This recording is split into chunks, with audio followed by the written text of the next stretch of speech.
is what I did by reposting that interview we did years ago, 8 years ago to be exact, with Kurt Loder on Michael Jackson.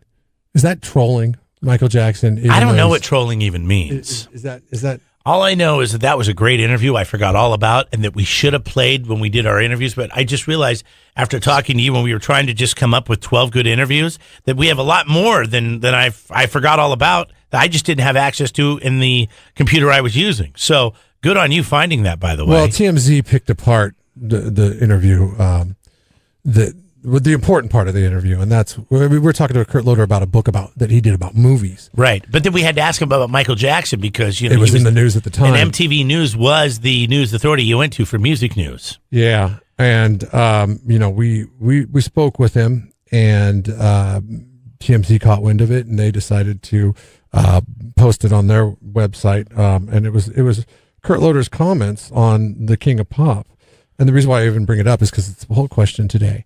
And some of the things that is happening with Michael Jackson. This is what Kurt Loder had to say. That's right. They covered him very closely, and there were all kinds of children involved. There were payments made to their parents, apparently, allegedly, and there was the film that was done where he's sitting holding hands with this little boy and saying, everybody should do this. And having sleepovers with little boys. Yeah, and you're a 40-year-old man. No, you're like a child molester. I understand why Michael Jackson fans think, well, you should never speak ill of him, but I think that doesn't really give you the full picture. Maybe being a child molester is a product of a pretty terrible childhood he had. I mean, you can see why that might have happened. On the other hand, molesting children is bad. He got cut off in the beginning of that a little bit, but he said he knew some people personally in the world of journalism that it was their job. They were like a beat reporter. Or I guess a Beat It reporter for Ba-Dum-Bumps. I mean, it's the name of one of his songs. It also means something else. What does it mean? It was the name of one of his songs. Just keep going. Well, keep going. Is that what that song's about? He's just telling somebody to scram, right? Anyways. A beat reporter. The Beat It reporter. Yeah. For Michael Jackson. He had some friends that worked on the Michael Jackson beat. So it was their job to cover Michael Jackson because he was so big that he required a journalism force to follow him only and only him. I mean, this is before Twitter and Facebook and all that stuff. So, the only news you got was whatever reporters were giving you at the time. And he said that talking to those people, they knew information, and that there was no doubt in his mind. After talking to them, he believed that he did these things that Michael Jackson was accused of. He did. The whole interview's over on our Facebook. Now we all page know and that there Twitter was, feed. these families, and he spoke about it, that settled out of courts. They were, Michael Jackson was found not guilty. He's now, he's been dead now for almost a decade, right? And so now these people come out with this documentary on HBO called Leaving Neverland. I think it came out last weekend. Is that right? Has it been out for a week or in the last 2 weeks? Yeah, they were the recipients of hush money, essentially. So. I'm not a big fan of just the way it's being done, but what do you mean? There's no other way, I guess, to do it's it. been done. Well, I mean, the people that are doing this either took the money or they had no case, and now they're doing something, and the guy isn't here to defend himself. Even though, personally, I'm just talking about the system. What system is this? Well, we're talking on the poll question. We're talking about radio stations deciding not to play Michael Jackson music. What's the poll question? Do you think radio stations should ban Michael Jackson's music? Yeah, I know there are some, right? Yeah, there's a bunch of them. Or do you think it's right that they're banning? We haven't Michael got Jackson? the memo. We don't play it, but we have other radio stations in the company that if they're not in San Luis Obispo or in another city that probably play Michael Jackson's music. music. We have one radio station that plays Michael Jackson's I have song. not got an email or Their seen boss. an email that says, hey, don't play it. So, their boss was walking around here day before yesterday saying that he was going to continue to play Michael Jackson music. So he's made up his mind, apparently. It'll be interesting to see how long that'll last, depending on what the industry standard becomes.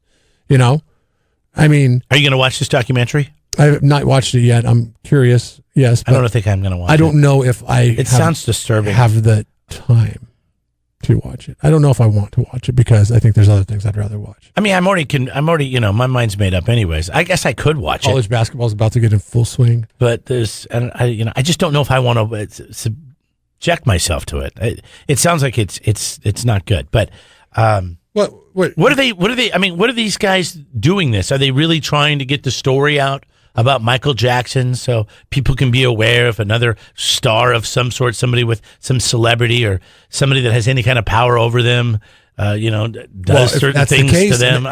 If that's the case and they're able to stop it from happening by telling their story to one person, I guess it's worthwhile.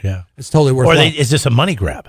Are they just trying to get something where they're going to write a book and they're going to sell books? Usually people that do usually people that do documentaries don't make a ton of money on them. It's just to get the story out.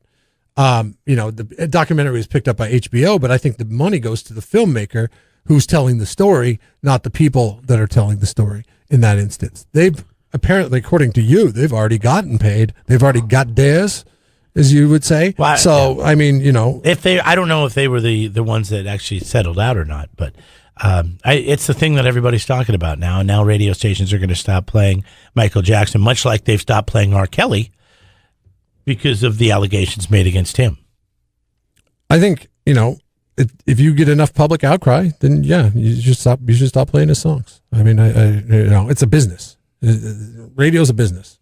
And if you want to get the most people listening, that's why we play AC/DC. That's why we play songs that are popular from Led Zeppelin and stuff, because we want those people listening to the radio station. If people are turned off enough by Michael Jackson to the point where they're turning the radio station, then the radio station needs to make a decision and be like, oh, well, it's not good for business. It's not good for business at that point. Yeah. I guess the Jackson estate filed a lawsuit against HBO for releasing this documentary, yes, claiming that the doc violates a disparaging clause. They're not allowed to make disparaging comments on him based on the settlement that they received the money for the people in the documentary. It also points to the 2005 criminal case for which he was found not guilty, Michael Jackson, for the same accusations raised by the documentary itself. So remember that took place right down the street in Santa Maria. Yeah, no. The spotlight of the world was on Santa Maria. We have a mutual friend that was there and was excited and was standing on top of a pickup when Michael Jackson got on top of that. Was it a van or a box truck? Mm-hmm. And he pointed at him, he said. He winked at him. You have a friend that's a really big Michael Jackson That's fan. The guy, yeah. And that Michael Jackson fan works for the radio station that still plays Michael Jackson music in the building. Will your friend still work at the place if they make the executive decision? Yes. To not play Michael Jackson music anymore? Yes, he will. He will. He's moved on to Miley Cyrus. I'm pretty sure he will. Jeff and Jeremy in the morning. Don't miss a moment. Subscribe to the podcast on Google, Apple, YouTube, and Podbean by clicking on Jeff and Jeremy at KZOZ.com.